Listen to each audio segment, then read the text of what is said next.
राधे राधे दोस्तों, if this message found you, it's for you. Question पूछा है मैंने, क्या चीज आपके सक्सेस को ब्लॉक कर रही है? और देखते हैं क्या कार्ड्स आया है। पहला कार्ड आया है 7 ऑफ कप्स, दूसरा आया है डेविल और तीसरा आया है द मून। बहुत ही इंटरेस्टिंग कार्ड्स है, बहुत अच्छे से समझिए। पहला है 7 ऑफ कप्स, ये बताता है कि आपके पास चॉइसेस बहुत है पर क्लैरिटी कम है। कभी कभी हम इतने सारे ऑप्शंस में कंफ्यूज हो जाते हैं कि एक्शन ही नहीं ले पाते हैं।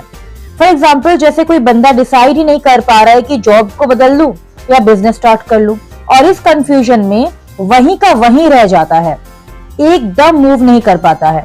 यूनिवर्स कह रहा है एक डायरेक्शन चूज कर लो और कॉन्फिडेंटली आगे बढ़ो। दूसरा कार्ड है डेविल का।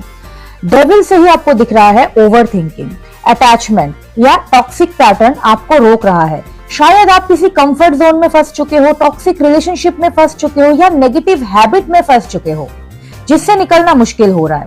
फॉर एग्जाम्पल, जैसे आप हर बार प्लान बनाते हो पर आपका जो फियर है वो बोलता है यार तू तो फेल हो जाएगा। अब आप फिर से रुक जाते हो। एंजल्स कह रहे हैं ब्रेक दिस चेन, इस कड़ी को तोड़ना है। और तीसरा कार्ड आया है मून का। मून कहता है फियर और इल्यूशन ही सबसे बड़ा ब्लॉकेज है। आपको लगता है कि लोग क्या कहेंगे, अरे आपको लगता है कि कहीं मैं गलत डिसीजन ना ले लूं, बट सच तो यह है कि क्लैरिटी एक्शन लेने से आती है, ना कि सोचने से। फॉर एग्जाम्पल, अगर रात में सब कुछ अंधेरा दिख रहा है, स्केरी दिख रहा है, सुबह होते ही लाइट आएगी, लाइट आते ही सब कुछ क्लियर हो जाएगा।